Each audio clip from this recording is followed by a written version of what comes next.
All right, we are recording. All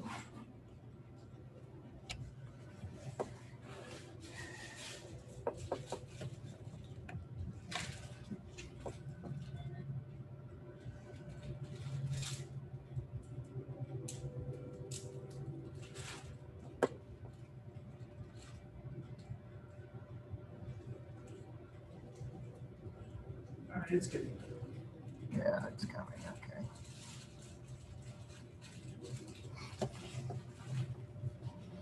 Okay, we should be able to finish up with chapter 11 today and hopefully get started in chapter 12. You should be prepared to find mistakes in what I do today and point them out, because today I've already forgotten to do the roll, and I just started it. I started the recording, but I forgot the roll. I forgot to start the recording, and I forgot to turn on the overhead twice. And in the other class, went on for 3 or 4 minutes before somebody told me we can't see anything. So. You should have just called it after that class. Just unknown. Yeah, it's always tempting to say, let's just call it a week. But no, we can't do that. The opportunity cost is too high. So. I got you. All right, we are in chapter 11. Let's see here.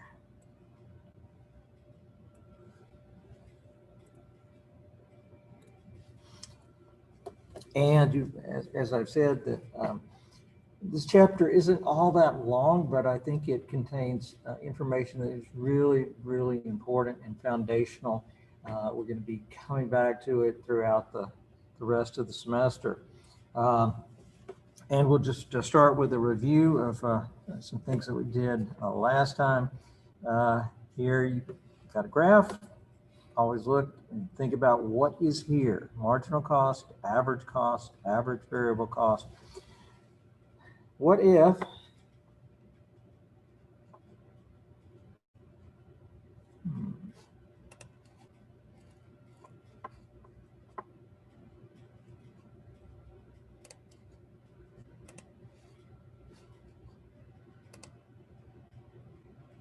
just a moment.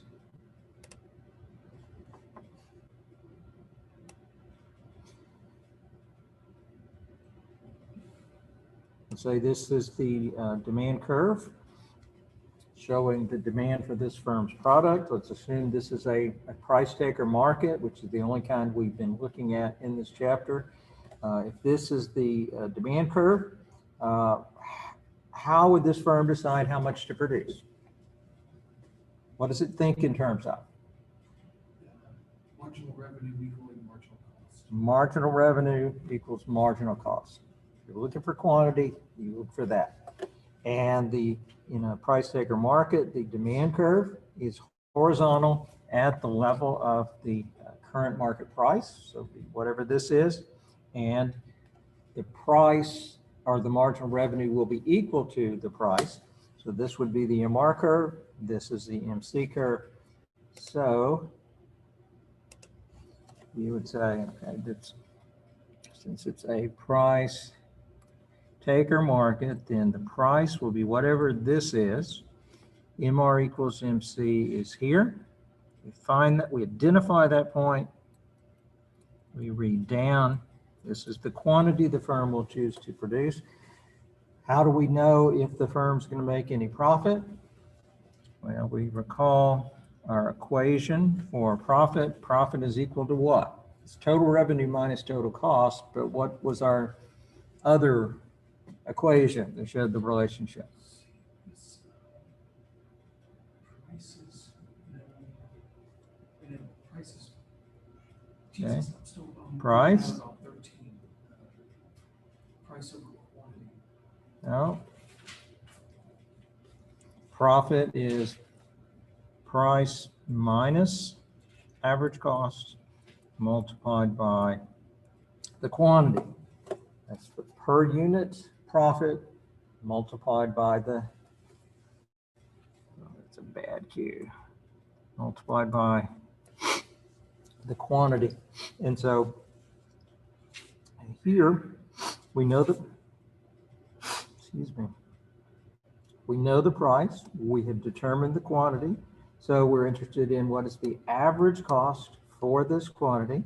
So all we have to do is read up to the average cost curve. So this point here is giving us the relevant average cost.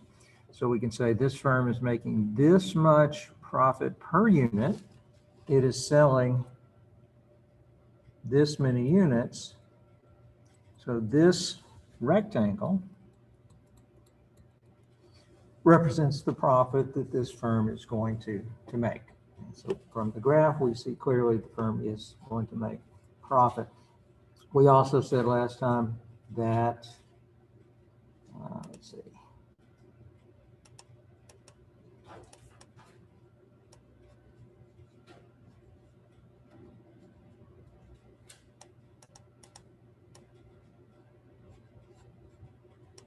If the price is lower,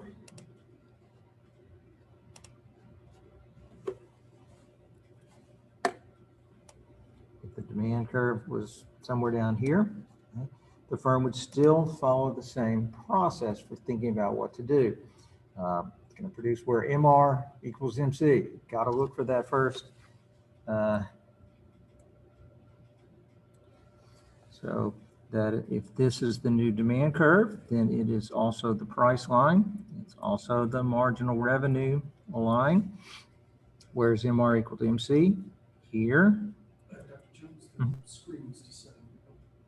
Oh, sorry. I told you it's going to be a weird day. The screen is going on and off.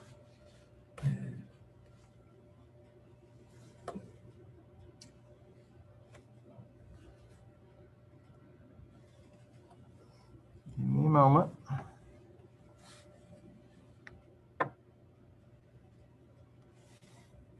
Okay. It's back. We are saying that if the price happened to be down here, then marginal revenue would be down here as well. We look for where MR and MC are equal. That's there. We read down. This is the quantity. Is the firm making a profit? Well, find out where is average cost for this unit. So you've got to read up to the AC curve, which is right here. So clearly the average cost is now above the price. And so that means that the firm is going to be losing money. There is still a rectangle here, okay, formed by this point and that point, but it's not profit the firm is earning, it's loss. It represents the amount of the loss that they're earning because their average cost is greater than the price. What we're about to see today, important points, will help us to understand why the firm, in many cases, generally, will choose to produce even at prices that are below average cost if they're above the average variable cost. So our conclusion we're about to demonstrate is that the firm's supply curve in the short run is the firm's marginal cost curve down to and including that intersection with the average variable cost curve. Okay. Say that again. The individual firm's short run supply curve, which shows how much the firm is willing to produce at each quantity or at each price, is the firm's marginal cost curve all the way down to and including that minimum point on the average variable cost. So the cost, one of the reasons we've emphasized marginal cost is because marginal cost is the supply curve. And You said it was marginal supply curve all the way down to the what? The firm's supply curve in the short run is the marginal cost curve down to this intersection with the average variable cost curve. So in other words, this part of the MC curve that lies below average variable cost, it's not included. But the rest of the marginal cost curve represents the firm's supply curve. Now, why that is, we are about to demonstrate. Okay, to understand what we just said about the supply curve, we need to understand entry, exit, and shutdown decisions. We said before, entry is pretty easy to understand. That means a new firm is coming in to produce. Exit means an existing firm is saying, forget it, going to go out of business, not going to be here anymore. Shutdown means the firm is choosing to continue to exist, but it's choosing for a period of time to not produce any output. So it's going to continue to exist, but it's choosing to produce a quantity of 0. Okay? Why is that? Well, because generally firms cannot exit instantly. We've already said that costs are made up of some costs that are variable. It means that they depend on how much is produced, and some costs that are fixed.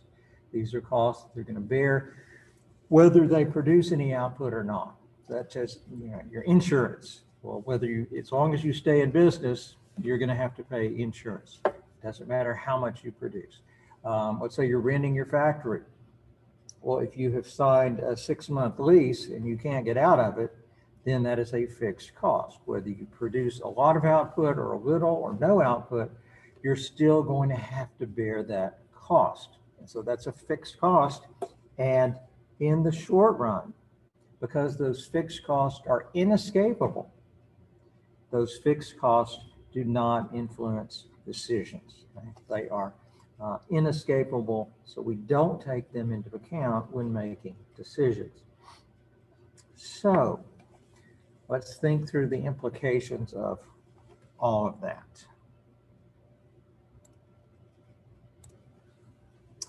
And we're going to look at a series of scenarios.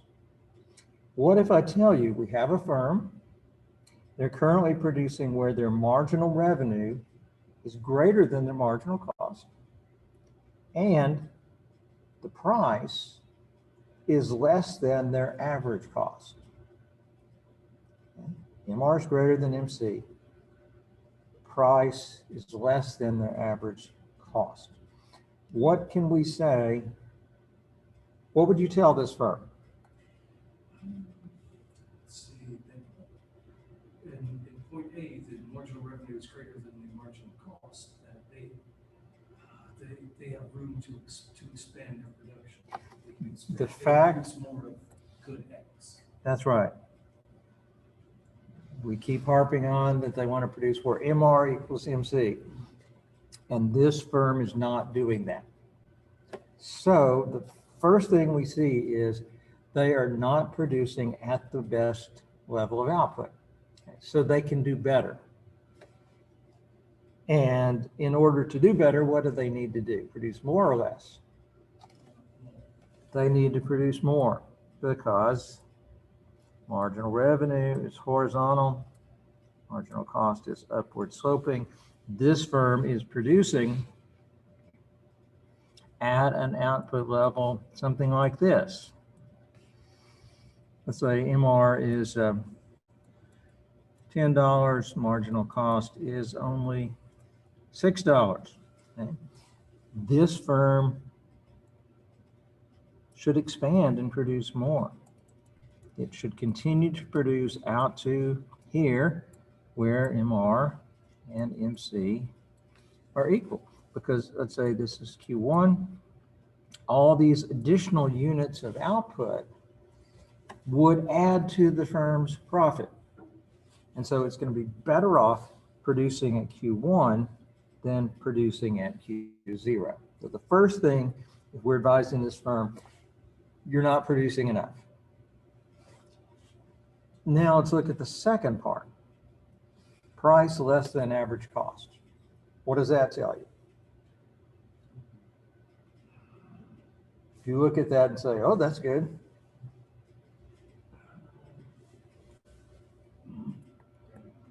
Profit is price minus average cost times quantity. So if the price is below average cost, that means the firm is losing money. There's no positive profit, it's a loss. Okay?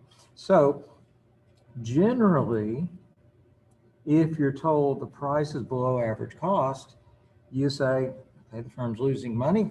They don't want to stay here. Okay? They should go out of business as soon as they can. However, because of what we have first, MR is greater than MC, then we have to be careful. We need to say, well, right now you're losing money. So that doesn't look good, but you're not producing enough.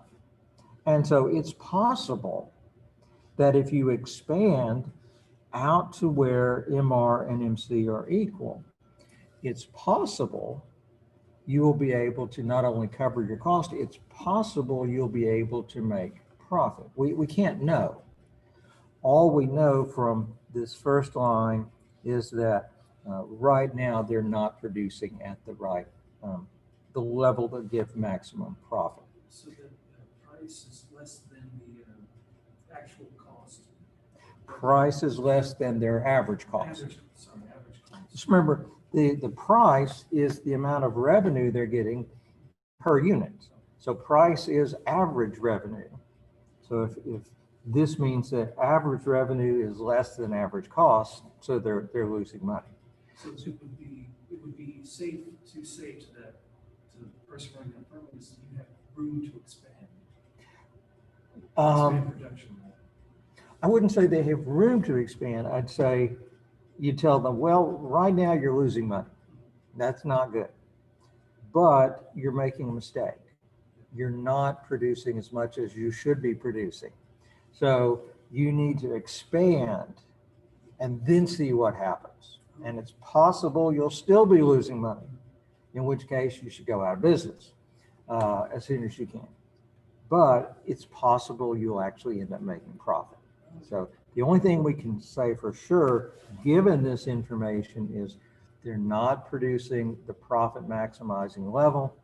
So they should expand, produce more, and then see what happens, see what the relationship between price and average cost is. Because we know that when they expand their output, their average costs are going to change.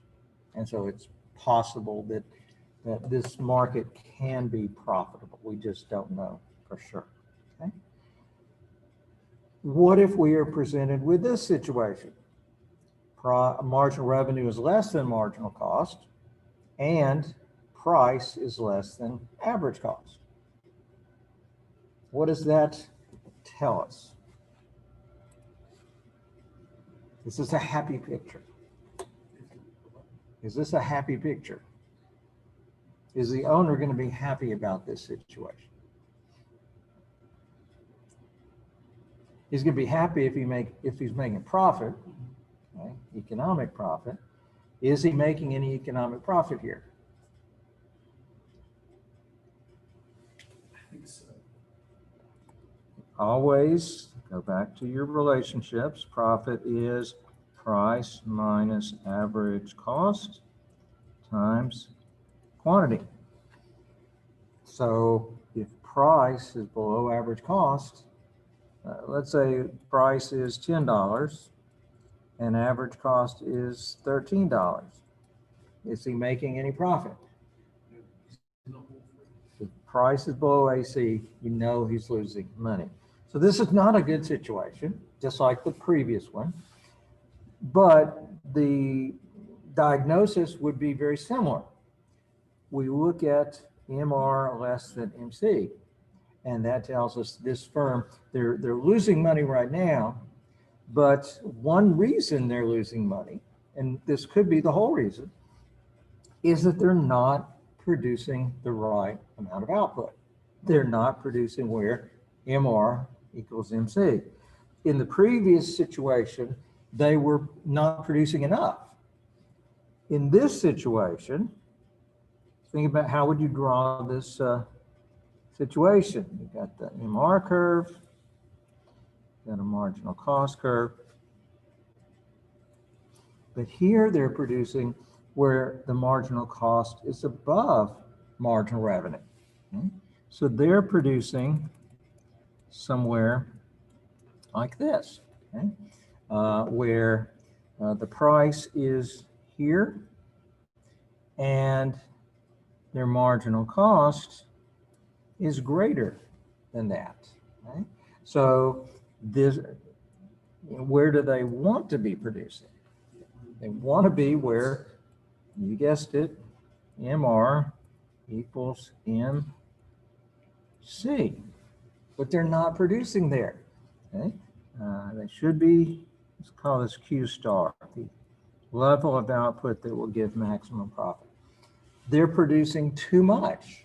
They're producing, all of these units are units that add more to their cost than to their revenue. So they're overproducing.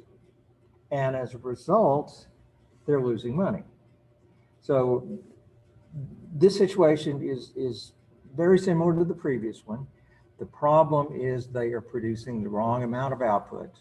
Previous situation, they were not producing enough. And if they expanded, it's possible that that loss might turn into a profit.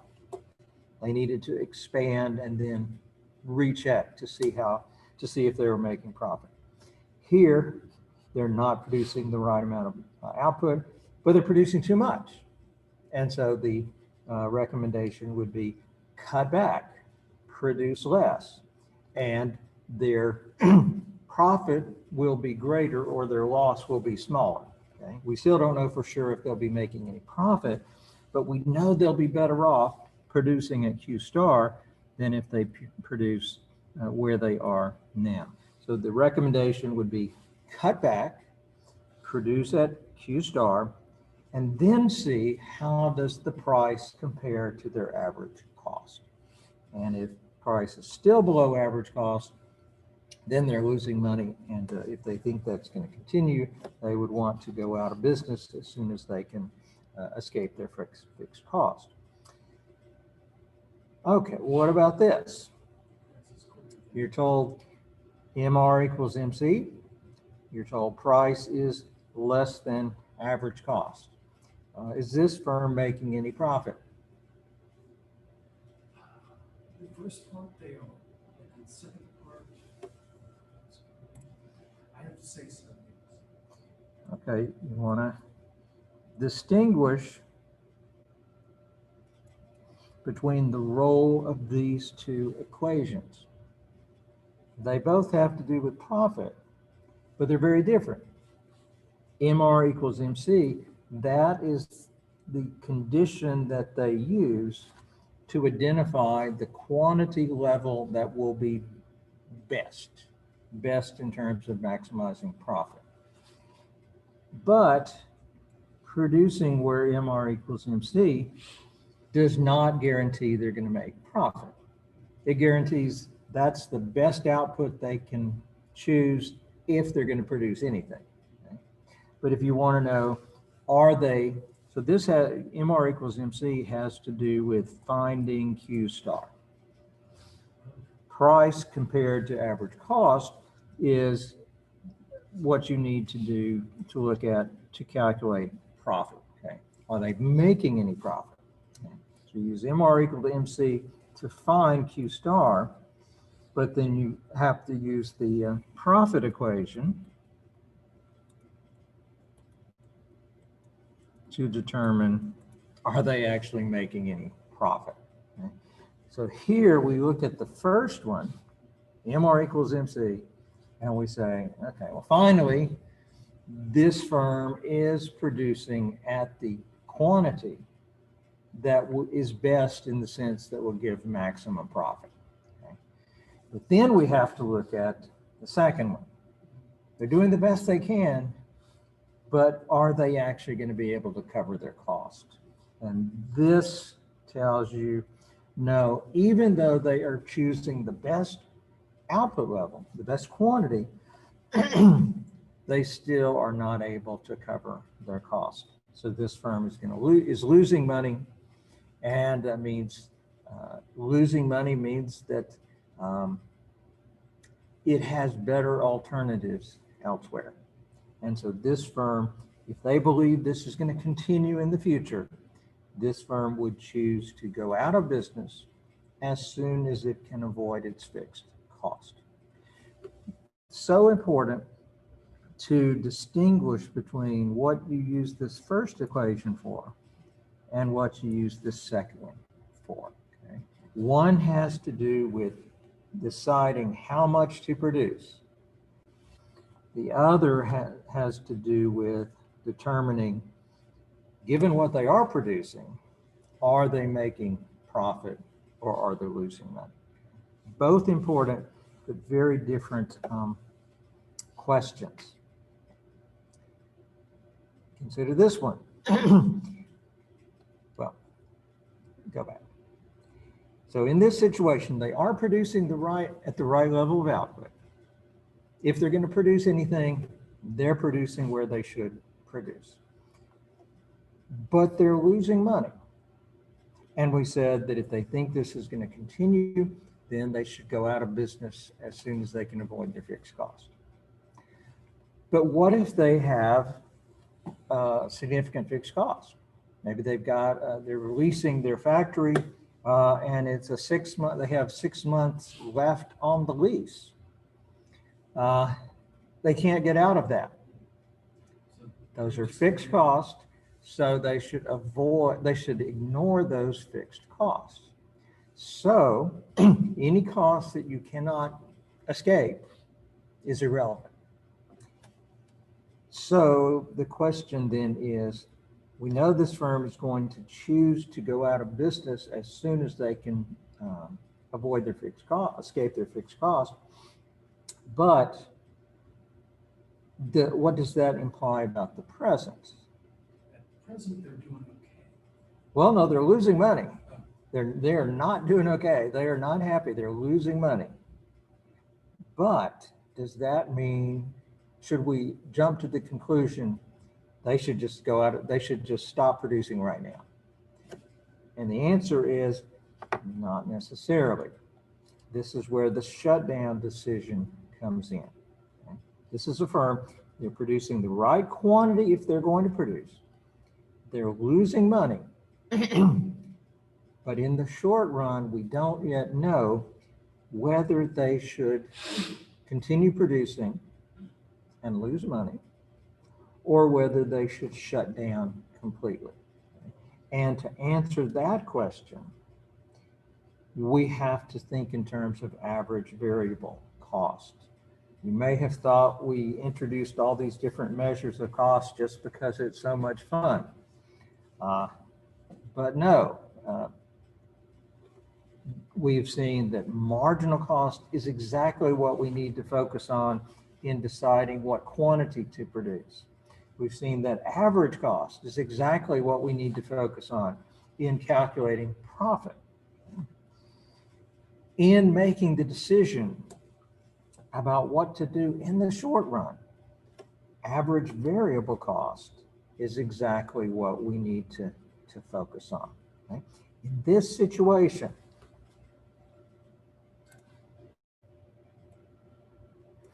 this first inequality tells us this firm is losing money.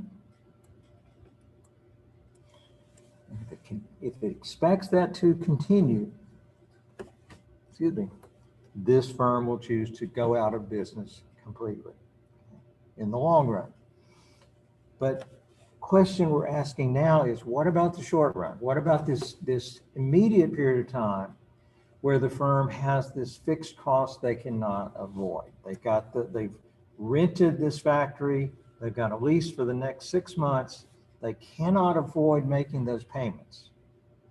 And that means those fixed costs are irrelevant to their short run decision. They're going to bear those fixed costs. They're going to pay that rent, whether they stay in business and produce or whether they shut down. Either way, they're going to bear that fixed cost. And so they should ignore that cost and look only at the variable cost. What they need to think of is, if we choose to produce, what are the extra costs we bear by producing? Their options are, we can produce and incur our variable costs, or we can shut down temporarily and we won't have any variable cost. We'll only have our fixed cost. Okay? So the question that the firm has to deal with in deciding what to do in the short run is, how does the price compare to our average variable cost? Remember, we said that the fixed costs are costs that are inescapable in the short run. So we don't look at those. Variable costs are costs that are variable. They depend on the level of output. And so the variable costs are escapable costs. Think of the labor cost. Let's say the firm, if they choose, we're not going to produce any output. Let's assume they can just lay off their workers. They don't have to pay them. The raw materials, if they're not operating, they're not using any raw materials. So that labor and the raw materials, the cost of those drops to zero if they choose to shut down. If they choose to keep operating, then they have to pay their workers. They have to pay for their raw materials. So in deciding in this situation where they are losing money, okay, and they're trying to decide, should we produce in the short run or should we shut down in the short run? They need to compare the price with their average variable cost. Because if they choose to keep producing, the price is the revenue they're going to get. If they choose to keep producing, AVC is the cost that they will now incur. We know they're going to incur the fixed cost because they can't escape those. But by choosing to produce, they are also going to bear this variable cost. So let's say that if they choose to produce, their average variable cost is going to be $10. Okay? And let's say the price that they're going to have to sell it for is $8. Okay? Why does it make sense for them to say, we're not going to produce anything? We're going to shut down and produce a quantity of zero.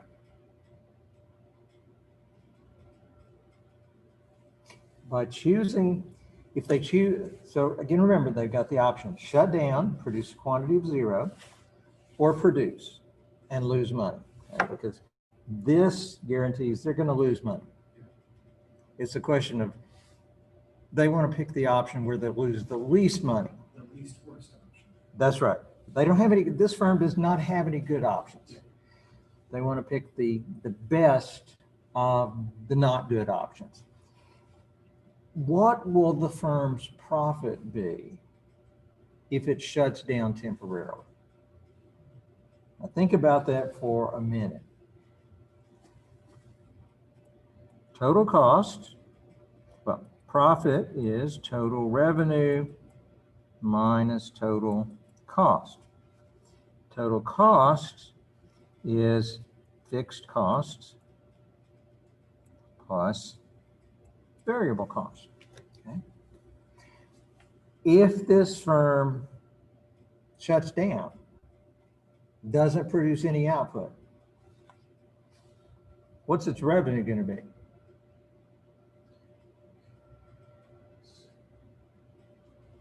If you don't produce any output, how much are you going to sell?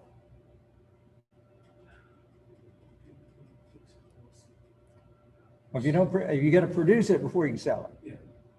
So if you choose to shut down and produce a quantity of 0, you're going to sell 0. Your revenue is going to be 0. So if the firm chooses to shut down and produce a quantity of 0, revenue is 0, it's going to lose its cost. What will its cost be if it has shut down? If it shuts down, the quantity it produces is 0. And so all of those costs which vary with output will be 0. So the firm that chooses to shut down is going to have no revenue. It's going to have no variable costs, but it's still going to incur those fixed costs because those are inescapable. So the firm that chooses to shut down temporarily, it's going to lose all of its costs, and its cost will be fixed cost. So its profit will just be the negative of its fixed cost. Okay? It's going to lose all of its fixed cost. It's going to have a loss equal to its fixed cost. Well, is that an outcome the firm likes? Obviously, no, it doesn't like that. The question is, can the firm do better by producing? Or is it better to just be shut down? And what we see here is if it shuts down, that means it's producing a quantity of 0, and that means it's going to lose an amount equal to its fixed cost.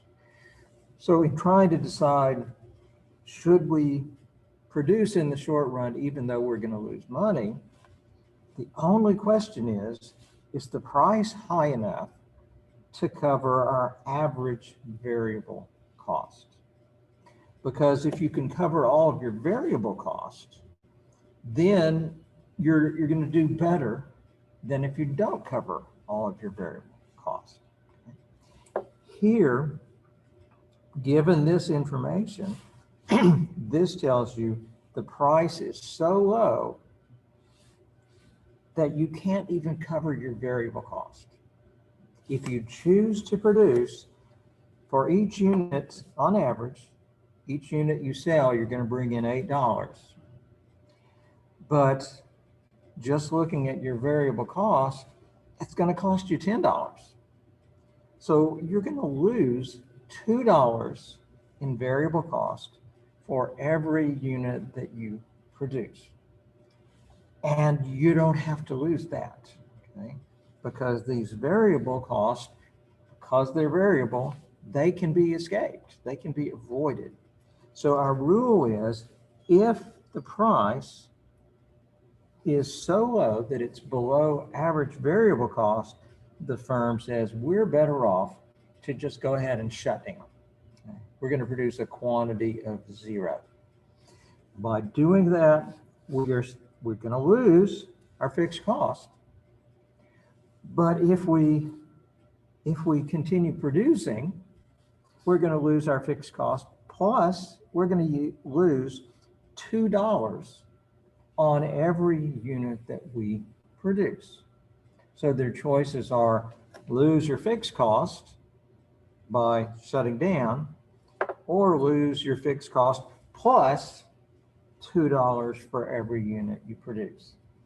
And obviously you'd rather lose the smaller amount. So in this situation where the price is below average variable cost, the firm says, we can't even cover our variable costs. So the best thing we can do is to shut down immediately. Don't produce any output in the current period. We know we're still going to bear these fixed costs. We know we're going to lose money, but it's better to shut down and lose the fixed cost than to continue producing and lose even more money. Notice the key is to look at price and average variable cost. If price is below average variable cost, then the firm is better off to just shut down immediately. Okay? which is what we have here. Notice this tells us whether the firm is making profit or not, but to know whether the firm should shut down immediately, we have to look at price and average variable cost. Do you see that it's critical that you know the difference between these different measures of cost, marginal cost, average variable, and that you know when to use each one? When you first start looking at this, they all just run together and you don't distinguish between these different cost measures. But we're seeing that each one of them is important, because what you need to look at marginal cost in deciding how much to produce. You look at average cost to determine, are we making any profit? You look at average variable cost to determine, should we shut down immediately or not? Okay. What about this situation? Read that for a second.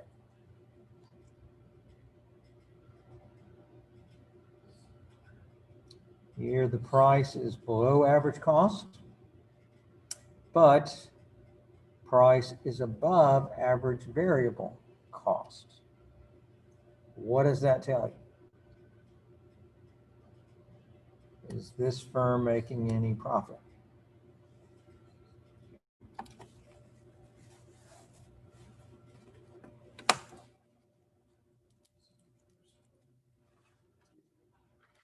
Price is greater than average cost, or is it price less than average cost? I just like to get Price is greater than average variable. No, the first one. The price is less than average cost. Oh, okay. Okay. So in terms of profit, is this firm earning profit or are they earning losses? They're not profitable. They're not profitable. Go back, our profit equation again. Profit is price. Profit is price minus average cost times the quantity. So if the average cost is greater than the price, then they're losing money on the average unit, which means they're losing money in total. So this means the firm is losing money. They're not able to cover the cost. We'll assume, I didn't bring in marginal cost, but we'll assume that they're producing at the best possible output. Okay? So they're losing money. If they think this is going to continue, then they will want to go out of business as soon as they can avoid their fixed costs. But again, as we considered in the previous question or scenario, what about the short run? They're losing money. Does that mean they should just immediately stop producing? He said, no. In this situation, you've got to look at how price compares with average variable cost. So in some degree, the profit that's coming in is covering at some level the average costs, average variable costs. That's right. What this is saying is that the revenue that will come in if the firm produces is more than enough to cover the average, the variable cost. See, that's the question. The firm has to think in terms of. Once we've looked at this and said, okay, we're going to lose money. We're going to lose money. Nothing we can do about that. Okay? The question is, how much money are we going to lose? And the amount they will lose if they shut down will be different from the amount if they keep producing. You want to pick the decision where you lose as little as possible. And what you focus, you remember in the short run, because we don't have the ability to avoid those fixed costs, they're inescapable, forget about it. Don't even think about it. Only focus on the costs that are escapable. And the firm can escape the variable cost if it doesn't produce any output. And so it should compare the price that it can get from selling its product with the variable cost it incurs if it chooses to stay open and producing. And so here we see that the firm is more than covering its variable cost. So let's say price is $20 and average variable cost is only $8. Okay. And let's say that average cost is $30. Well, that would mean this firm's going to lose $10 per unit. It's going to lose money. Okay. But in deciding should we produce or shut down, the average cost is irrelevant. The firm says, okay, if we produce, how much are we going to get every time we sell a unit? We're going to get $20. And what's the variable cost or the avoidable cost we're going to incur every time we produce a unit so we can sell it? Well, that's going to be $8. So, okay, if we produce, we're bearing an $8 cost so we can bring in $20 of revenue. Is that something we want to do? We want to bear an $8 cost to bring in $20 of revenue. Yeah, we're going to be $12 per unit. We're going to be $12 better off if we produce than if we shut down. So this inequality tells us absolutely in the short run period, during which the firm has fixed costs which it cannot avoid, this firm wants to produce because the price is high enough that it's going to cover all of its variable costs, plus there's $12 left over, which will cover parts of its fixed cost. Okay. Remember, if it shuts down, it's going to lose all of its fixed costs. But when price is above average variable cost, that means by producing, it's not going to lose all of its fixed costs. It's going to lose some of them, but not all of them. And so in this scenario, the firm is going to lose money. That's the least worst scenario.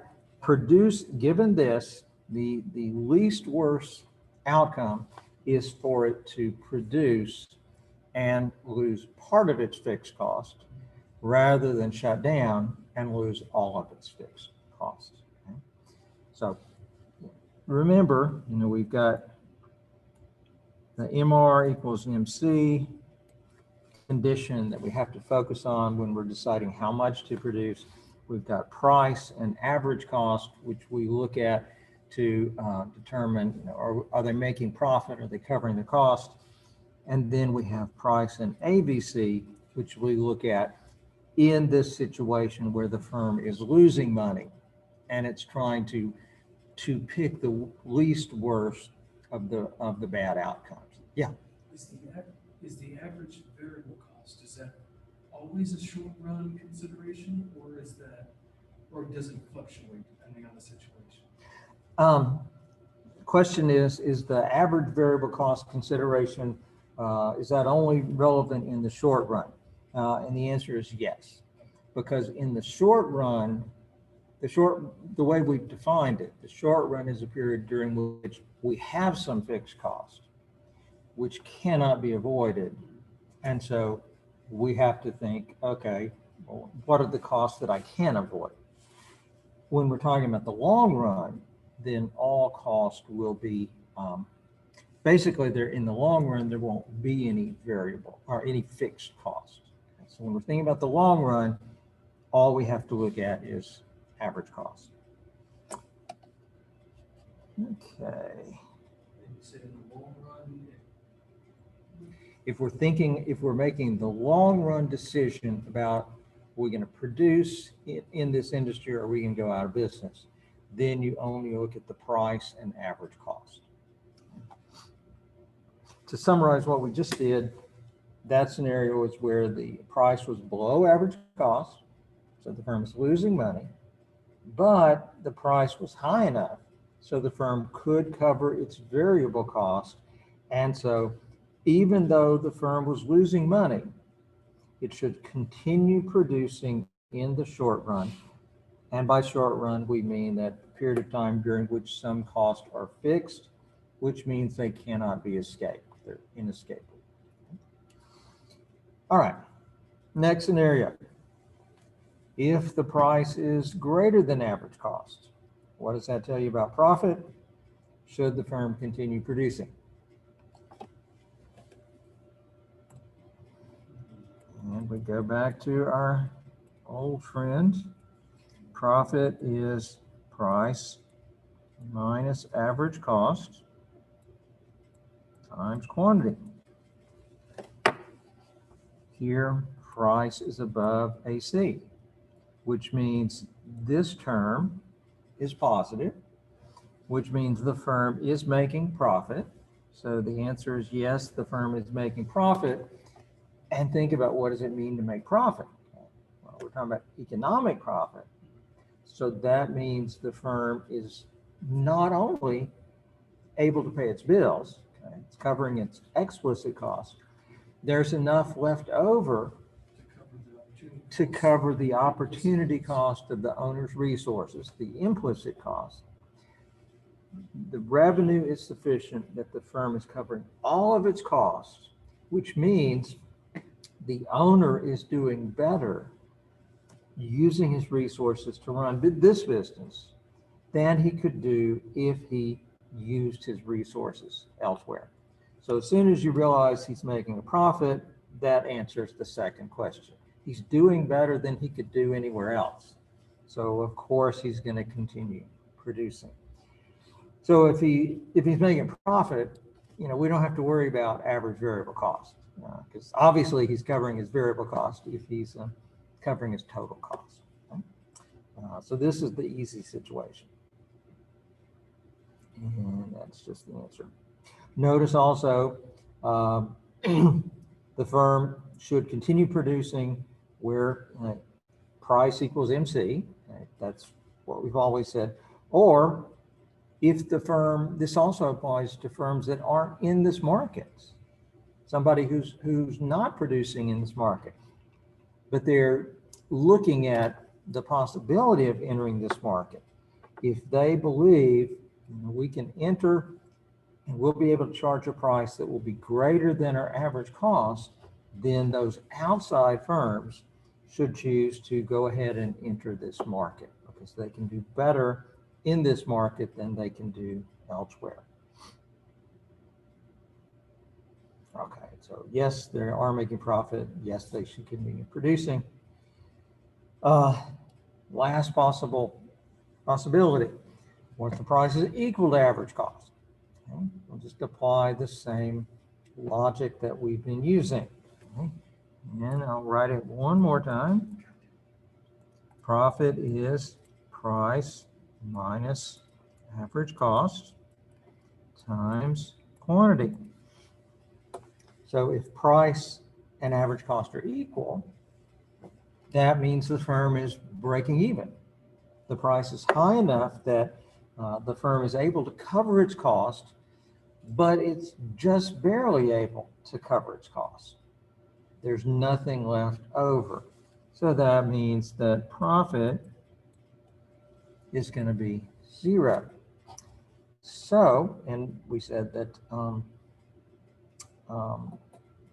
profit of 0 is sometimes called a normal profit. We'll see kind of why that is called that in just a moment. Should it keep producing where price and marginal cost are equal? Okay. Answers yes. If we remember that we're talking about economic profits, okay? Because think about it like this. If the owner is reviewing the facts from the year and his accountant is telling him, okay, well, you ended up with an economic profit of 0. That means that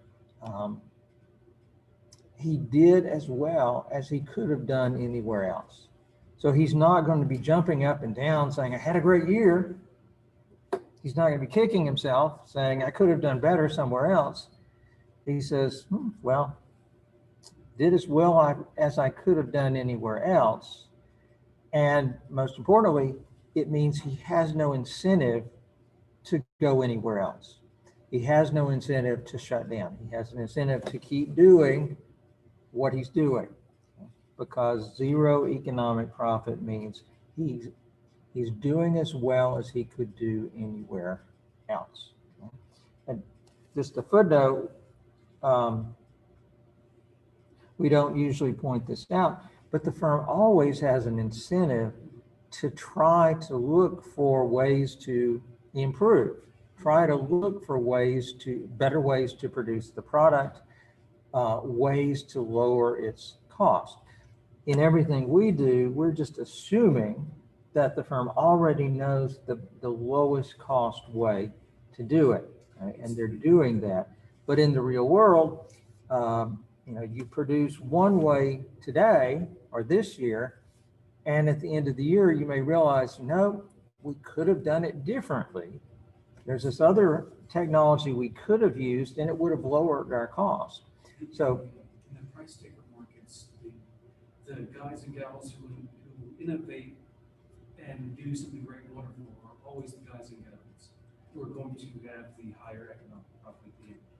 Well, talking about innovation, and in a price taker market, well, in every market, firms have an incentive to innovate. They have an incentive to look for better ways of producing the product. In just the basic models, we're assuming that they already know the best way to do it, and they're doing it. Okay? But we should keep in mind that they constantly have an incentive to look for ways to improve.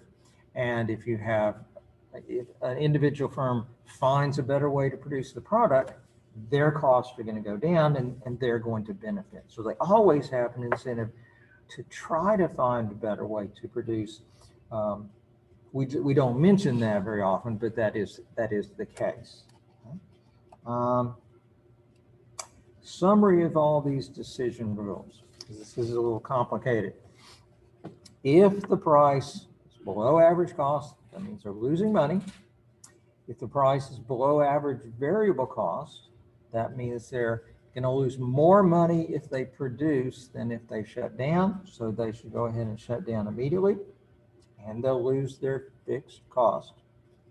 If the price is below AC, losing money, the price is above average variable, then they should continue producing in the short run while they have some fixed costs. They continue to do that because they are covering their variable costs. And by producing, they're going to lose money, but they won't lose as much as they would if they shut down. If price is greater than AC, then the firm is making profit. They're producing where price equal MC, and a firm should enter if it's not already in this market. If price is equal to AC, then the firm should continue producing where price equal MC. Profit is equal to zero, but they are covering all of their costs, and so they have no reason to exit. Okay. Question on any of that? Yeah. I was asking you to keep that previous slide. Mm-hmm.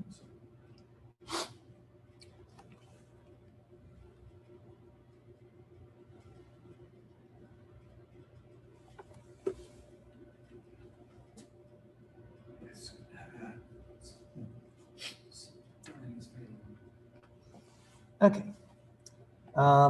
So now let's take what we've done here, huh? You can go ahead and change it. Okay.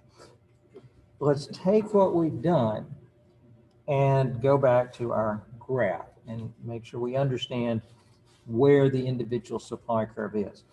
As long as the price, remember we said the firm in the short run, the firm will produce as long as the price is at least equal to its average variable cost. So if the price is anywhere up in here, well, it's going to make profit. So obviously they're going to produce. If the price is anywhere in this yellow region, then the price is still greater than average variable. So it's going to produce in the short run. If the price were down here, then the price would be below average variable. The firm would not produce anything. So what is the supply curve for the individual firm? It's the marginal cost curve down to here. It does not include that lower part. Okay? Notice we're talking about the supply curve for the individual firm. Of course, in the industry, you've got lots of firms. We've been looking at one individual firm, one representative firm. So now we need to start talking about, well, what about the industry supply curve?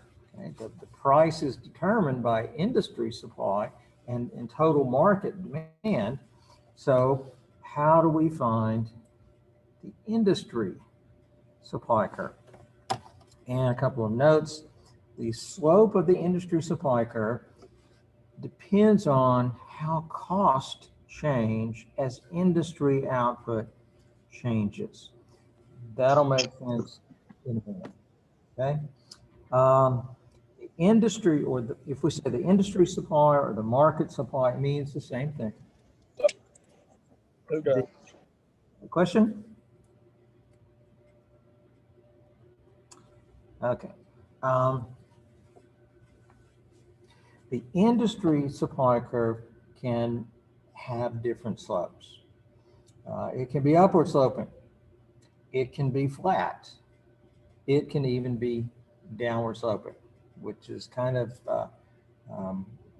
seems inconsistent with things we've said before, but there are situations where the industry supply curve, probably for a short period, can be downward sloping. And these three possibilities are called a constant cost industry, an increasing cost industry, and a decreasing cost industry. And we're going to spend most of our time on the constant cost industry, because I think that if you understand it, that's really where you get the most important lessons about a competitive market. A constant cost industry is an industry in which industry costs do not change with greater output. Okay? Industry costs do not change with greater output. That means that if the industry is expanding and new firms are coming in and entering the market, that expansion of the industry by the entry of new firms does not change the cost of production. Okay? And we'll go ahead and talk about that. Increasing cost industry would be one where, as industry output is increasing, as new firms are coming in, cost of production are going to go up. They're increasing cost. Decreasing cost industry would be one where, as new firms are entering the market and industry output is increasing, industry costs are going to go down. Okay? So increasing was the costs go up with greater output? Yeah, it all has to do with, as entry is occurring, as new firms are coming in, what happens to the cost curves of these firms? Because we've identified the cost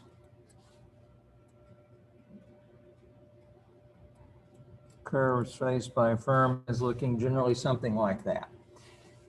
The question of, is it constant cost increasing or decreasing cost? It's all about, as entry occurs and new firms come in and start producing, what happens to these cost curves faced by the individual firm? If it's a constant cost industry, then as new firms are coming in, these cost curves stay the same. If it's an increasing cost industry, these curves get shifted up.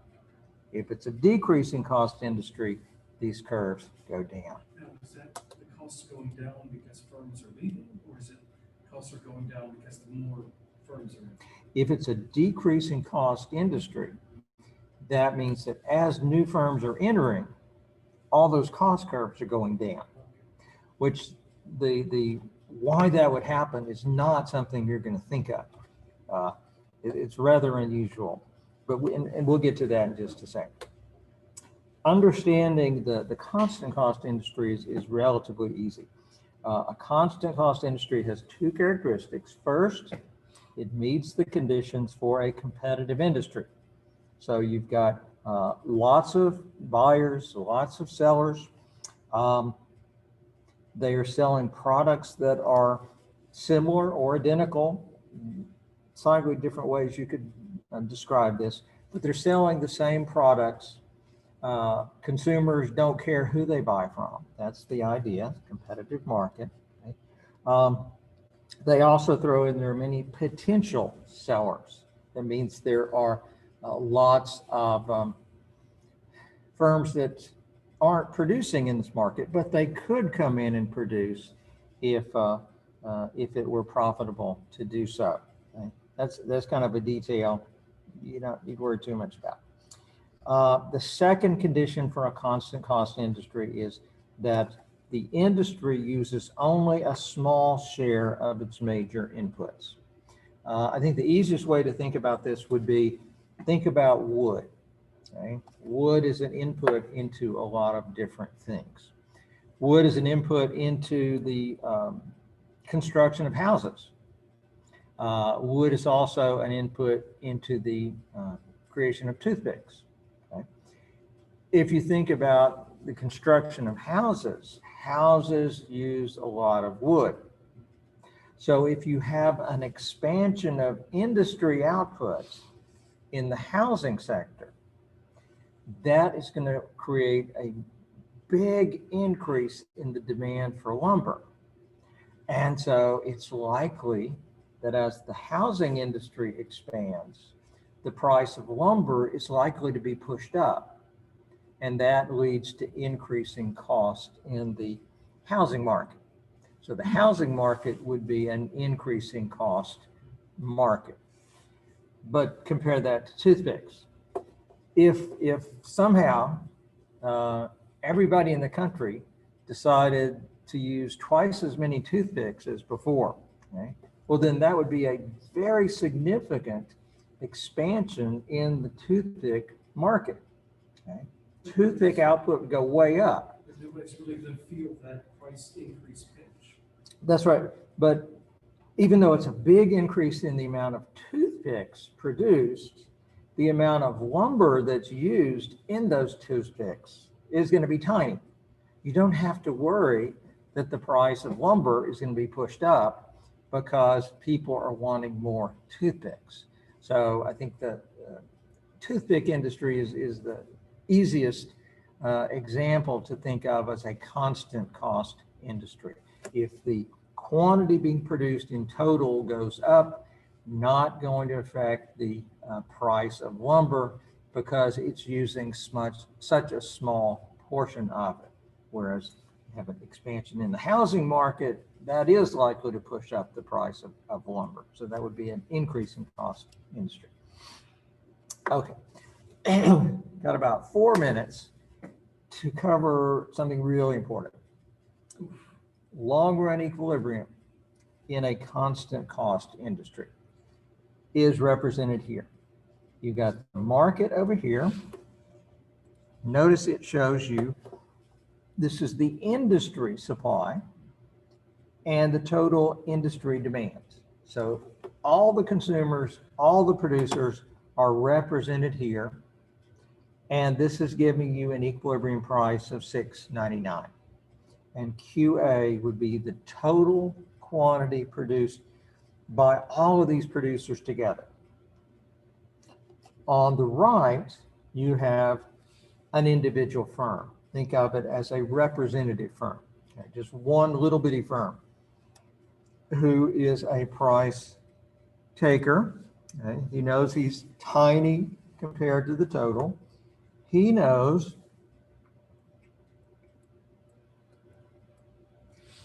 as long as he charges the market price, the demand for his product is represented by that price line. So the demand for his product is the price line. And since this is a competitive market, the marginal revenue will be equal to the price. So how much will this individual firm choose to produce? He takes the price as a given. He says, where is MR equal to MC? Well, this is the marginal revenue curve. This is the marginal cost curve. He says, this is where MR equals MC. That's the best I can do. So we read down. It says, this is the quantity I'm going to produce. Okay. Then he says, okay, am I making any profit? Well, profit, as always, is price minus AC times quantity. So he's producing here. At that quantity, we read up to the average cost curve. His average cost is $6.99. His price is $6.99. Is he making any profit? He's at the MR equal MC. He's where MR equals MC, but he's not making any profit. He is making maximum profit. He's maximized. But that maximum profit, the best he can do is zero. Okay? He has no effect on the market. He has no effect on the overall market. He has no choice about what price to charge. He's earning zero profit. Okay? And all of these firms are doing the same thing. You add up the quantities produced by all of them, it adds up to capital QA. This is the long run equilibrium. Okay? We've got firms, each firm is maximizing its profit, but profit has been eliminated. Sounds contradictory. They are maximizing their profit. They're doing the best they can do, but the best they can do is to earn zero profit. You might think, well, why would we end up in a situation like that? Well, this example will demonstrate that. Here we're starting out, notice we're starting out where there's zero profit. The question we will look at is what happens if there's an increase in the demand for the product? Okay? And we've drawn that in here. Demand increases, shifts to the right. What's going to happen? Okay? Well, you can see because demand has increased, the new equilibrium moves to B. The price goes up. And when the price over here goes up, that means that whereas the marginal revenue curve was down here at $6.99, when the price goes up, the marginal revenue curve also goes up. What's the representative firm going to do?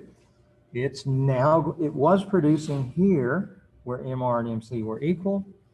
It's now going to produce here where MR and MC are equal. The firm has expanded output in response to the higher price, and the price has gone up as a signal letting producers know consumers want more of this product. So notice in the short run, the increase in demand pushed the price up. That motivates the existing producers to produce more. They're expanding. The movement from QA to QB here, that is because the existing producers are producing more. Okay? That's what happens in the short run. In the short run, there's not time for any entry to occur. But what are outside firms going to be doing? What are they thinking? Notice at QB, price is up here. Where's average cost? Average cost is down. Average cost is only here. This gap is profit. because of the increase in demand and the higher price, firms in this industry are making profit. And when you have profit in an industry over time, what does that lead to? More firms entering. It leads to more firms. It leads to entry. And so when you have new firms entering, the supply curve shifts to the right. And when the supply curve shifts to the right, the price starts going down. What's going to end up? We'll go back through this next time. We started here, we moved to here in the short run. We're going to end up going back to where we started. We're going to see that when consumers want more of the product, price goes up, profits are created, that leads to entry, and eventually the profit goes back to zero. Consumers get more of the product that they want. It's the flare that goes up to signal, hey, there's price. The higher price is the flare that signals, hey, there's an increased demand for this product here, and creates an incentive for that to happen. The end result is that profits in a competitive market tend to be eliminated, and it's the consumer who's getting the benefit, because consumers end up getting to buy the product at the lowest possible cost. The price is just sufficient to cover the cost of production. That's the end result we get in a competitive market. And we went through that quickly. We'll go back through that next time. Okay. Let me know if you have any questions. I'm trying to draw the demand curves. I'm not very fast. Well, you're welcome to take your time, but also you can look at the video and see it in the video. Oh, yeah, you're right. But I'm not, I've got a while.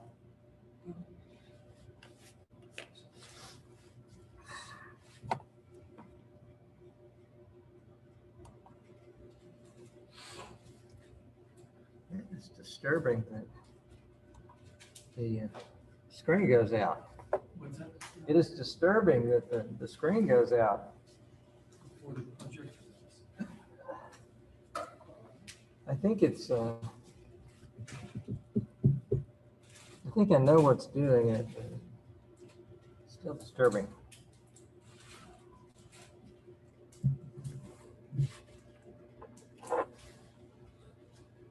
You're still recording now. Huh? You're still sharing. Or you're still recording. Oh,